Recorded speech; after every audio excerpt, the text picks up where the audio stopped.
Hi friends, good morning.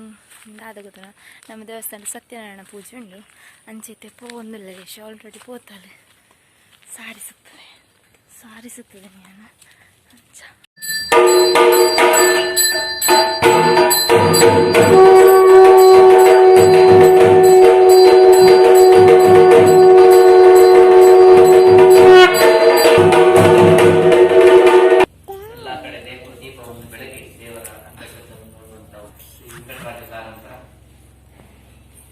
ಮಂತ್ರ ದೇವರ ಶ್ಲೋಕಗಳನ್ನು ಹೇಳ್ತಾ ಅಥವಾ ಒಂದು ಸಾರ್ವಜನಿಕವಾಗಿ ಸತ್ಯನಾರಾಯಣ ಪೂಜೆಯನ್ನು, ಶನಿಕತೆಯನ್ನು, ಲಕ್ಷ್ಮೀ ಪೂಜೆಯಿಂದ ಪಾಠ ಯಜುರ್ವೇದೀಯವಂತ ಪಾಠವನ್ನು ಮಾಡಿರುವುದಕ್ಕೆ ನಿಮ್ಮ ಬಂಧುಗಳಿಗೆ ಶುಭವಾಗಲಿ ಎನ್ನುವ ಹಾರೈಕೆಯೊಂದಿಗೆ ನಾವು ಈ ಕೆಲಸವನ್ನು ಮಾಡಿದ್ದೇವೆ. ಆರಂಭದಲ್ಲಿ ಭಗವಂತನೇ ನಾರದಾದಿ ಮಹರ್ಷಿಗಳಿಗೆ ಬೋಧನೆ ಮಾಡಿ ಹೇಗೆ ಮಾಡಬೇಕು. ಕಲಿಯುಗದಲ್ಲಿ ಈ ಭಜನೆ ಶಬ್ದ ಭಜನೆ ಅಂತ ಉಂಟು. ಭಜನೆಯಲ್ಲಿ ಒಟ್ಟಿಗೆ ಕೂತು ಭಜನೆ ಮಾಡುವ ಪದ್ಧತಿ ಕೆಲವು ಮನೆಗಳಲ್ಲಿ, ಎಲ್ಲ ಮನೆಗಳಲ್ಲಿ ಇದನ್ನು ಅನುಗ್ರಹಿಸಿಕೊಳ್ಳುವ ಅವಕಾಶ ಯಾವ ಸಂಬಂಧದಲ್ಲಿ ಮೊಮ್ಮಗಾಗುತ್ತಾನೆ. ಬ್ರಹ್ಮನನ್ನು ಶ್ರೀ ಬ್ರಹ್ಮನ ಮಗ ಪಕ್ಷವನ್ನು ಮಾಡುವುದು, ತೀರ್ಥ ತೆಗೆದುಕೊಳ್ಳುವುದು, ಸಪಾದತೆ ಗುಂಜಿಸುವುದು ಇದೆಲ್ಲವೂ ಕೂಡ ಕಾರ್ಯಕ್ರಮದ ಒಂದು ಭಾಗ. ಪೂಜೆ 100 ರೂಪಾಯಿ ಬರಲಿ ಅಂತ ಹೇಳಿ ಅದಲ್ಲ, ಭಾವನೆ ಕಡಿಮೆ ಆಗ್ತದೆ. ಪ್ರಾಯಶಃ ನಮಗೊಂದು ಅರ್ಧ ದಿನ ಉಂಟಾ ಅಂತ ಕೇಳಿ ಅದು ನಮಗೆ ಅಂಡರ್ಸ್ಟು, ನಾವು ಅರ್ಥ ಮಾಡ್ಕೊಳ್ಳಿ. ಕೆಲಸ ನಾವು ಮಾಡಬೇಕಾದ್ರೆ ನಮ್ಗೆ ಬಿಟ್ಟಿರ್ಲಿಕ್ಕೆ ಆಗುದಿಲ್ಲ, ಮಾತಾಡದೇ ಇಲ್ಲ, ಕೈ ಭಾಷೆಯಲ್ಲಿ ಮಾಡ್ತಾರೆ ಅಂತ ಶ್ರದ್ಧೆ. ನೀವು ಇವತ್ತು ಪೂಜೆ ಮಾಡಿಸಿದ್ದು ಬಹಳ ಒಬ್ಬ ಯೋಗ್ಯ ವ್ಯಕ್ತಿ ಹತ್ರ ಮಾಡಿಸಿ, ವೇದ ಕರ್ಮನಾಗಿ ಅವರು ಇದರ ಒಳಗೆ ಹೊರಗೆ ಅಂತರವಿದ ಸೂಕ್ಷ್ಮ ಎಲ್ಲ ತಿಳಿದು ಮಾಡೋದರಿಂದ ಅಲ್ಲಿ ಬಂದಿದ್ದಾರೆ. ಆ ಮಂತ್ರಗಳೆಲ್ಲ ಸಂಸ್ಥೆ ಕಾಶಿಯ ಏನು ವಿಶೇಷ, ಏನು ಕಥೆ ವಿವರಿಸ್ತಾರೆ. ಸತ್ಯನಾರಾಯಣ ಸ್ವಾಮಿಯ ಕಥೆ ಇದು. ಏನೆಲ್ಲ ಆಗುವುದಿಲ್ಲ ಅಂತ ನಾವು ಕಲ್ಪನೆ ಮಾಡಿಕೊಂಡಿದ್ದೀವಿ, ಹತಾಶರಾಗ್ತೇವೆ. ಇಲ್ಲಪ್ಪ, ನನ್ನ ಪ್ರಯತ್ನ ಎಲ್ಲ ಮುಗಿಯಿತು, ನನ್ನಿಂದ ಸಾಧ್ಯ ಇಲ್ಲ ಅನ್ನೋ ಸ್ಥಿತಿ ಬಂದಾಗಲೂ ಮನುಷ್ಯನಿಗೆ ಬದುಕುವ ಆಶಾಜ್ಞಾನವನ್ನು ತೋರಿಸ್ತದೆ ಈ ಪೂಜೆ.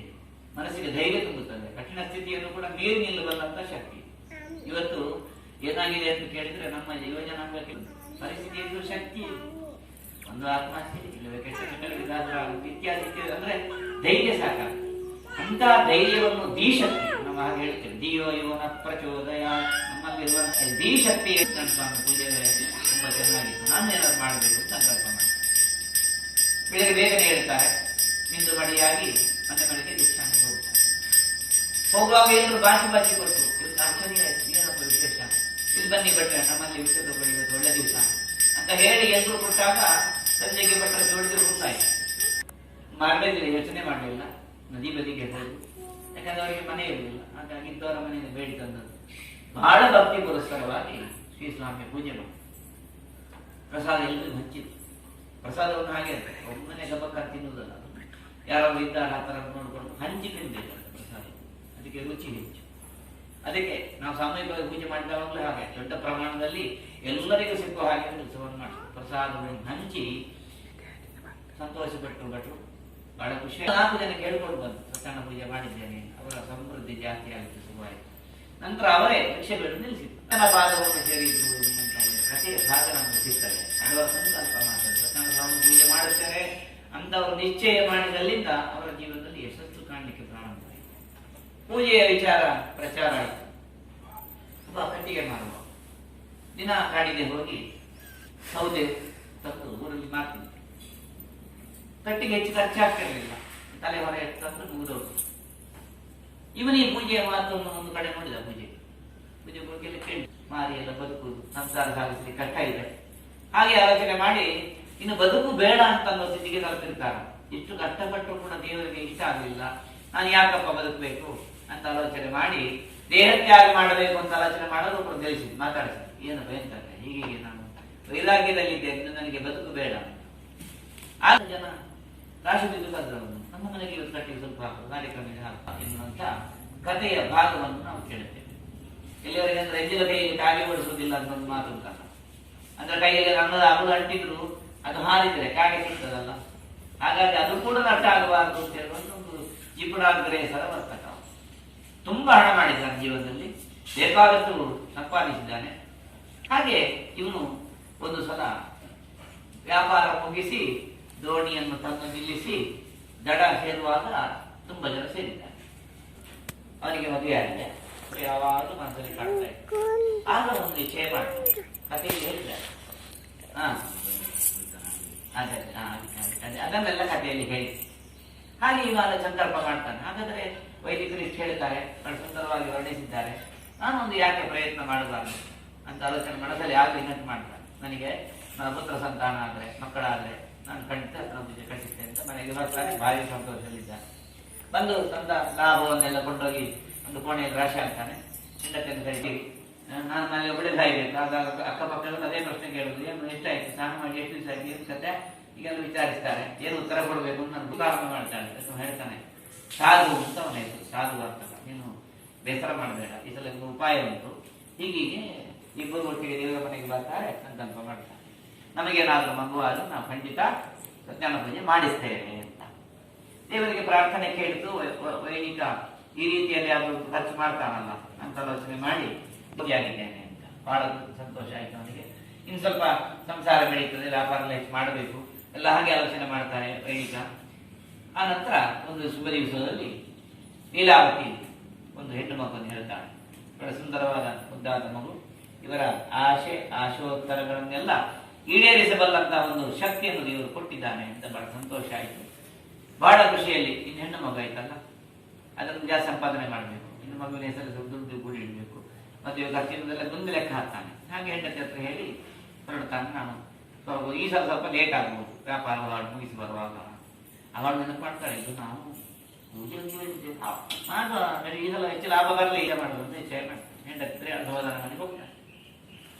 ಹೋದ, ವ್ಯಾಪಾರ ನಡೀತಾ ಇತ್ತು.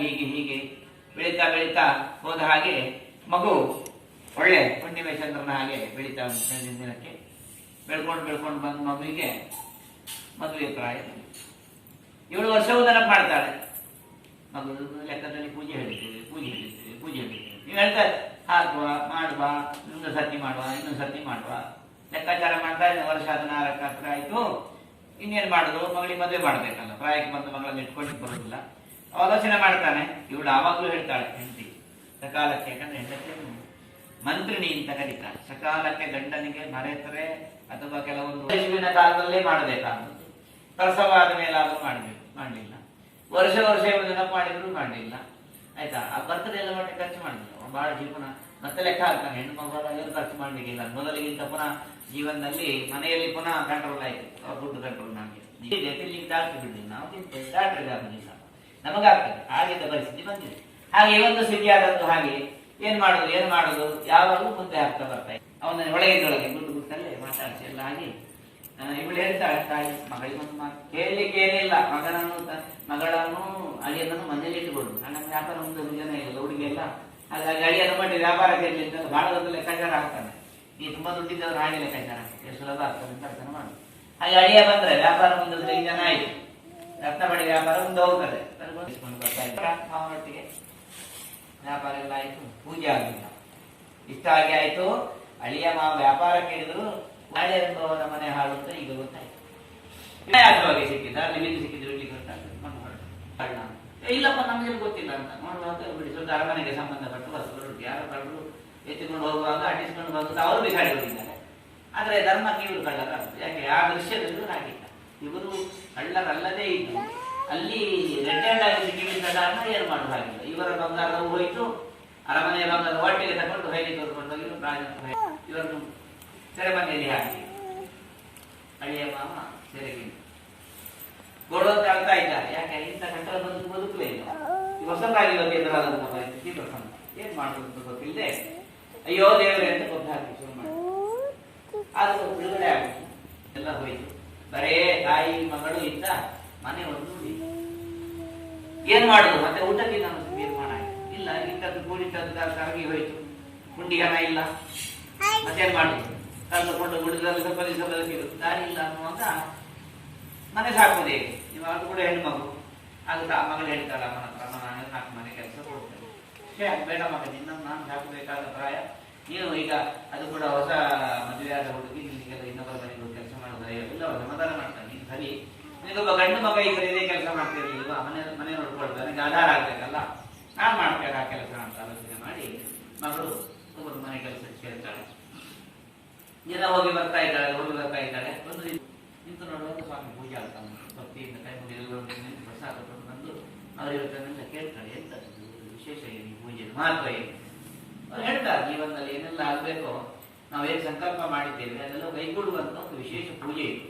ಇದಕ್ಕೆ ಸತ್ಯನಾರಾಯಣ ಸ್ವಾಮಿ ವೃತ ಕಥಾ ಅಂತ ಹೆಸರು.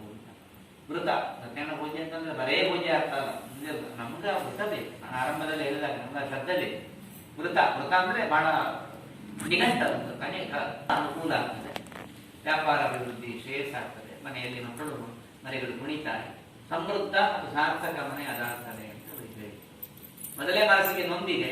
ಆಗ ಅವಳಿಗೆ ಅನಿಸಿದ್ದು ಸರಿ, ಇವರು ಹೇಳಿದ್ದಲ್ಲ ಸರಿ ಅಂತ ಮನೆಗೆ ಓಡಿ ಬರ್ತಾರೆ. ಬರುವ ಕತ್ತಲಾಗಿ ತಾಯಿ ಗಡಿಬಿಡಿ ಆಗ್ತದೆ.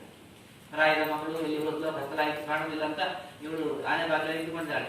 ಒಳಗಾಲ ಹೋಗ್ತಾ ಸಲ ಮಾತಾಡ್ತಾ ಏನ್ ಮಗ ನೀನು ಹಾಗೆ ಅಷ್ಟು ಪೇರ್ ಮಾಡಿಬಿಡು, ಗಡಿಬಿಡಿ ಮಾಡ್ಬೇಡ, ನೀನು ಜೋರು ಮಾಡೋದು ಸಹಜ, ಯಾಕಂದ್ರೆ ಇಷ್ಟೊತ್ತಿಗೆ ಬರಬೇಕಾದ ಹೆಣ್ಮಕ್ಳು ಬರ್ಲಿಲ್ಲ ಅಂದ್ರೆ ತಪ್ಪೇ. ಆದ್ರೆ ಏನಾಯ್ತು ಅಂತ ಕೇಳಿದ್ರು ವಿಶೇಷ ಅನುಭವಿತ. ಏನು ವಿಶೇಷ? ಹೀಗೀಗ ನಾನು ಮನೆ ಹತ್ರ ಬರುವಾಗ ದಾರಿಯಲ್ಲಿ ಮನೆಯಲ್ಲಿ ಪೂಜೆ ಮಾಡ್ತಾ ಇದ್ದೆ. ನಾನು ಹೋಗಿ ನಿಂತೆ, ಪೂಜೆಯ ಕ್ರಮ ಎಲ್ಲ ನೋಡಿದೆ. ಅವರಿಗೆ ತಲೆಗೆ ಬರ್ತಾರೆ, ಓ ಮಗ, ನಾವು ನಿನ್ನನ್ನು ಪಡೆಯುವ ಕಾಲಕ್ಕೆ ಹೇಳಿಕೊಂಡ ಪ್ರತಿಯೊಂದು ಪೂಜೆ ಮಾಡ್ತೇವೆ. ಬಹುಶಃ ನಮ್ಗೆ ಈಗ ಬಂದಿರೋ ಕಷ್ಟದಲ್ಲಿ ಹೀಗೆ ಇರ್ಲಿಕ್ಕೆ ಸಾಕು. ನಿನ್ನ ಗಂಡ ಮತ್ತು ನನ್ನ ಗಂಡ ಹೋಗಿ ತುಂಬಾ ಸಮಯ ಆಯಿತು, ಆ ಹಾಳಿ ಬರಲಿಲ್ಲ, ಜಾಮಾತು ಇಲ್ಲ, ಅಡಿಯಲು ಏನು ಕಥೆ ಇದು, ಏನು ವಿಷಯ ಅಂತಂದ್ರೆ ಇದೇ ಕಾರಣ ನಾವು ನಿಘಂಟು ಮಾಡುವ. ಈಗಲೇ ನಾವು ಸತ್ಯನಾರಾಯಣ ಪೂಜೆ ಮಾಡ್ತೇವೆ ಅಂತ ನಾನು ಸಂಕಲ್ಪ ಮಾಡುವ, ಆಲೋಚನೆ ಮಾಡಿ ಸ್ವಾಮಿಯನ್ನು ಪೂಜೆ ಮಾಡುವುದು ಅಂತ ಆಲೋಚನೆ ಮಾಡಿ ದೇವರನ್ನು ಹೀಗೆ ಸಂತೋಷವಾಗಿ ಆಹ್ವಾನಿಸಿ ಕೂತ್ಕೊಂಡು ಪೂಜೆ ಮಾಡ್ತಾ ಇದ್ದಾರೆ. ದೇವರಿಗೆ ಸಮಾಧಾನ ಆಯ್ತು.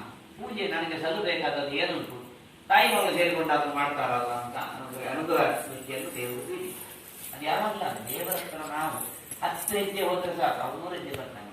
ನಮ್ದೆಲ್ಲ ಒಂದು ಜೀವನದ ಅನುಭವಕ್ಕೆ ಬಂದಿರ್ಬೋದು. ಎಷ್ಟೋ ಸರ್ತಿ ಪ್ರಮಾಣ ಸದೃಶವಾದ ಕಾರ್ಯ ಮಾಡ್ಬೋದು. ನಾವು ಎಣಿಸಿದ್ದಕ್ಕಿಂತ ಸುಲಭ. ನಾವೇನೋ ಬಹಳ ದೊಡ್ಡದು ಅಂತ ಹೋದಾಗ ಅದು ಹೂ ಹೆಚ್ಚಿನಷ್ಟು ಸುಲಭದಲ್ಲಿ ಆಗ್ತದೆ. ಅದು ಭಗವಂತನ ಕರುಣೆ. ನಮ್ಮ ಆಗ ಹೇಳ್ತಾ, ಅಯ್ಯೋ ದೇವರೇ ಇಷ್ಟು ಮಾಡಿದೆಯಲ್ಲ, ಇಷ್ಟಾದ್ರೂ ಮಾಡಿದ್ರಲ್ಲ, ಸ್ವಲ್ಪ ಸಹಾಯ ಮಾಡುವ ಅಂತ ಆಲೋಚನೆ ಮಾಡಿ ರಾಜನಿಗೆ ಇವರನ್ನು ಬಂಧಿಸಿ ಇಟ್ಟ ರಾಜನ ಹತ್ರ ದೇವರು ಕನಸಲ್ಲಿ ಕಟ್ಟಿ ಹೇಳ್ತಾರೆ, ಅವ್ರು ನಿಜವಾಗಿ ಕೂಡ ಮಾವಾಡಿ ಎಂದು ಅವರು ಆರೋಪಿಗಳಲ್ಲ, ಅಪರಾಧಿಗಳಲ್ಲ, ಇನ್ನು ದಯವಿಟ್ಟು ಅವರನ್ನು ಬಿಡಬೇಕು ಅಂತ ಹೇಳಿ ದೇವರು ಸಂಕಲ್ಪ ಮಾಡಿ ಅವ್ರ ಹೇಳ್ತಾರೆ. ಕನಸಲ್ಲಿ ಕಾಣಿಸ್ತಾರೆ, ರಾಜನಿಗೆ ಕಾಣಿಸ್ತಾರೆ. ಪುನಃ ಅವರನ್ನು ಕರೆಸ್ತಾನೆ, ಇನ್ನೊಂದು ವಿಚಾರಣೆ ಮಾಡ್ತಾನೆ. ವಿಚಾರಣೆ ಮಾಡುವಾಗ ಇಲ್ಲ, ಅವರು ತಪ್ಪಿತಸ್ಥರಲ್ಲ, ಈ ರಾಜ್ಯಕ್ಕೆ ಅಪಾರದವರಕ್ಕಾಗಿ ಬಂದವರು, ಹಾಗಾಗಿ ಒಂದು ಬಿಡಬಹುದು ಅಂತ ಹೇಗೆ ಭಗವಂತ ಹೇಳಿದ್ದಾನೆ, ಸಂಕಲ್ಪಿಸಿದ್ದಾನೆ. ಆಲೋಚನೆ ಮಾಡಿ ಅವರು ಏನು ಹೊಂದಿದ್ರು ಬಂಗಾರ ಒಡವೆಯನ್ನು ಅದನ್ನು ಅವರಿಗೆ ಕೊಟ್ಟು ಮೊದಲಪ್ಪಿ ಇಷ್ಟು ಸಮಯ ಇಟ್ಟಂತೆ ರಾಜ ಗೌರವಪೂರ್ವಕವಾಗಿ ವಿಶೇಷ ಬಹುಮಾನವನ್ನು ಕೊಟ್ಟೆ. ದೇವರು ಇನ್ನೊಂದು ದೊಡ್ಡ ಪರೀಕ್ಷೆ ಮಾಡುವಂತ ಬರ್ತಾರೆ.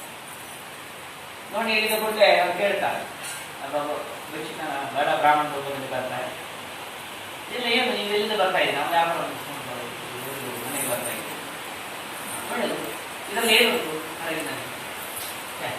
ನಮಸ್ತೆ, ನಿಮ್ಗೆ ಯಾಕೆ ಏನಂತ ಹೋಗು, ಆದೊಂದು ಕೇಳುವುದೊಂದು ಆಸೆ. ಇಬ್ಬರು ಬಹಳ ಚೆನ್ನಾಗಿದ್ದೀರಿ, ಒಳ್ಳೆ ದರ್ಶಕವಾಗಿದ್ದೀರಿ, ಕಥೆ ಇದ್ದೀರಿ, ಅವ್ರಿಗೆ ಎಂತ ದುಡ್ಡು ಅಂತ ಒಂದು ಪ್ರಶ್ನೆ ಸಹಜ. ಅದು ಆಯ್ತು, ಕರಗೆಲೆ ಉಂಟು, ಹೌದಾ, ನೀವು ಕರಗೆಲೆನೆಲ್ಲ ತೊಗೊಂಡು ಹಾಗಿರ್ತೀರಲ್ಲ, ಒಳ್ಳೇದು, ಹಾಗೆ ಇರಿ. ಇದು ಆದ ವಾರ ಇದ್ದದ್ದು ರಾಜ ಕೊಟ್ಟದ್ದು ಬಹುಮಾನ ಎಲ್ಲ ಉಂಟು. ನೋಡಿದ್ರೆ ಅವರು ಅಳಿಯ ನೋಡುವುದನ್ನೆಲ್ಲ ಕಟ್ಟಬಿಚ್ಚಿ ನೋಡುವಾಗ ಒಳಗೆ ಕರಗೆ ಕಸ ಕಪ್ಪಟ್ಟು ತಲೆ ಕೈತು ಹುಡುಕು ಗ್ರಾಮದಲ್ಲಿ ಒಂದು ಅವ್ರಿಗೆ ಕೆಲಸ ಇರಬೇಕು, ಇದು ಮಾಡ್ತೇನೆ ಸಾಕು. ಆಚೆ ಬೇರೆಯವಾಗ ಇದ್ದಾರೆ ಅವರು ಸ್ವಾಮಿ ಸಮಯ ಹೀಗೆ ಅಲ್ಲ, ನೀವು ಕಸ ಇದಕ್ಕೂ ಅಂತ ಒಂದು ಮಾತು. ಹಾಗಾಗಿ ಯಾರನ್ನು ಬೀನಾಗಿ ಮಾಡ್ತೇವೆ, ಸಮಾಜದ ಪ್ರತಿಯೊಬ್ಬರನ್ನು ಗೌರವಿಸುವುದನ್ನು ಕರೆಯಿರಿ. ಅನೇಕ ಜನಗಳಿರ್ತಾನೆ, ನಾವು ಬಂದಿದ್ದೇವೆ, ಆನೆಕಂತ ದುಡ್ಡಿ ಕೇಳಿದ್ದೇವೆ ಹೇಳ್ತಾರೆ, ತೀರ್ಥ ಪ್ರಸಾದಕ್ಕೆ ಬಂದಿದ್ದೀವಿ, ಪ್ರಸಾದವೇ ಪ್ರಸಾದ, ಆ ಪ್ರಸಾದವನ್ನು ಸ್ವೀಕರಿಸದೆ ಬಂದದ್ದರಿಂದ ಹೀಗೆಲ್ಲ ಆಗ್ತಾ ಉಂಟು. ಅದನ್ನು ಮೊದಲು ಮಾಡಿ ತಕ್ಷಣ ಮನೆಗೆ ಓಡಿದರು. ಪೂಜಾ ಬೀಗದಲ್ಲಿ ಏನು ಅರ್ಥದಲ್ಲಿ ಉಳಿದದಂತ ಪೂರ್ಣ ಮಾಡಿದರು. ಅಕ್ಷೀತ ಪ್ರಸಾದ ದೇವರು ಬಂದಿದ್ದಾರೆ. ಅಯ್ಯ ಮತ್ತು ಮಾವ ಮನೆಗೆ ಬರ್ತಾರೆ. ಮನೆಗೆ ಬಂದ ಮೇಲೆ ಸಂಕಲ್ಪ ಮಾಡ್ತಾರೆ, ಈಗ ನಾವು 45 ಪೂಜೆಗಳನ್ನು ಮಾಡ್ತೇವೆ, ಉದ್ಯಾಪನೆ ಮಾಡಿ ಹರಿನಾಮ ಸಂಕೀರ್ತನ ಮಾಡಿಕೊಂಡು ಎಲ್ಲ ಅಡಿಯರಿಗೆ ಬೆಳೀತಾ ನನ್ನ ಭಕ್ತಿಯೊಂದಿಗೆ ಸಾಹಿತ್ಯವನ್ನು ಬರೀತಾನೆ. ಆಮೇಲೆ ಒಂದು ವೈಜ್ಞಾನಿಕರು ಬರ್ತಾರೆ. ಶಿವಜ್ಜದ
ಇರುತ್ತೆ ಫ್ರೆಂಡ್ಸ್ ಇನ್ನಿತ ವೀಡಿಯೋನು. ಸೊ ಆ ಸತ್ಯನಾರಾಯಣ ದೇವರು ಪೂರಿರಿಗಳ ಅನುಗ್ರಹ ಮಲ್ಪಡಪ ಅನ್ನೋದು ಇನ್ನಿತ ವೀಡಿಯೋ ನೀಟಿಗೆ ಎಂಡ್ ಮಾಡ್ತಂದಿಲ್ಲ ಫ್ರೆಂಡ್ಸ್. ಸೊ ಇನ್ನಿತ ವೀಡಿಯೋ ಇಷ್ಟನ ಪ್ಲೀಸ್ ಲೈಕ್ ಮನ್ಪ್ಲೆ ಅಂಚನೆ ಫಸ್ಟ್ ಟೈಮ್ ಏನೇ ವೀಡಿಯೋ ತೊಗೊಂಡಲ್ಲ ಪ್ಲೀಸ್ ಸಬ್ಸ್ಕ್ರೈಬ್ ಮನ್ಪ್ಲೆ ಫ್ರೆಂಡ್ಸ್.